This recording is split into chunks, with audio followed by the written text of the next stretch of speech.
Ayan po. Yung aking mga malunggay. Ito, mga tanim ko yan nung summer. Ito yung mga dala nung ate ko galing sa Florida. Nagdala siya rito ng powder na. Dahil dito, hindi nga tumutubo ng winter. Sa summer lang. Ayan.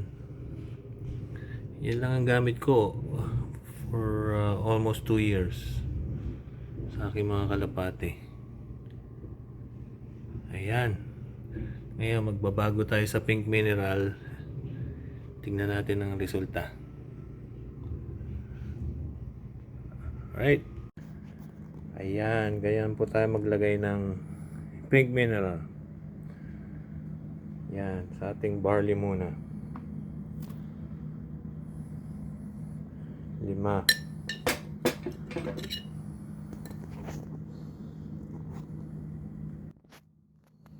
Yan, 5. Isang ganito. Size, direction, supposed to be for 4 birds. Mineasure ko yan by weights versus yung feeds. Pero ako, inaano ko for 8 birds. Ayoko masyadong matapang. Ayan po ang instruction. 4.7 ng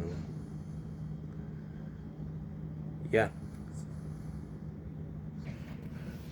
Tubig ko naman, ilalagay ko rito ng 24 hours. Kaya nasabi ko noon, para mawala yung chlorine, sumingaw. Yan, wala akong nilalagay na kung ano man.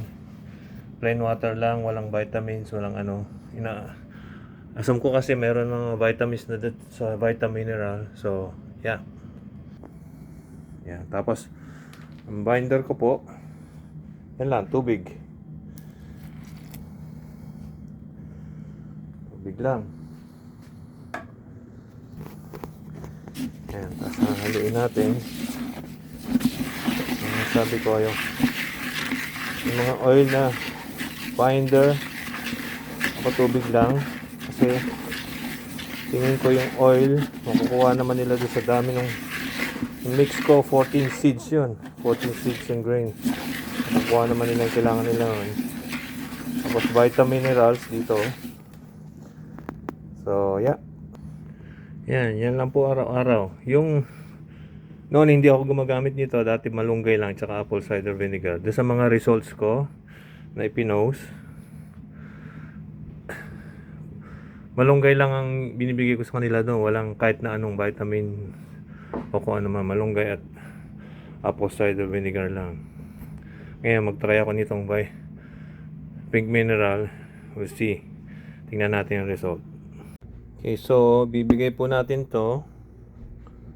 Then kasi itong huli nilang kinakain, anyways, pagka winter 50% ako, 50% barley and 50% yung mix ko. So bibigay natin to, then after half an hour yung akin naman mix with hay at saka grits. Yep. Pero ito pong ating grits. Nalagyan ko sila ng grits every day since day 1, simula na nag-umpisa pa ako. So malaking role itong grits para sa kanila, sa calcium, mineral, yeah. So yeah, yung grits, malunggay, tsaka apple cider vinegar, yun lang. Simula na nag-umpisa po ako hanggang sa nag-switch ako ng pink mineral. Yan lang po, for information lang po. And additional information, yung apple cider vinegar, hininto ko na rin. Yon, plain water lang ako ngayon. So far, okay naman sila. Ang gaganda ng kilos nila. Malalaman natin ng race results sa May, pagdating ng May. So, yeah. Thank you.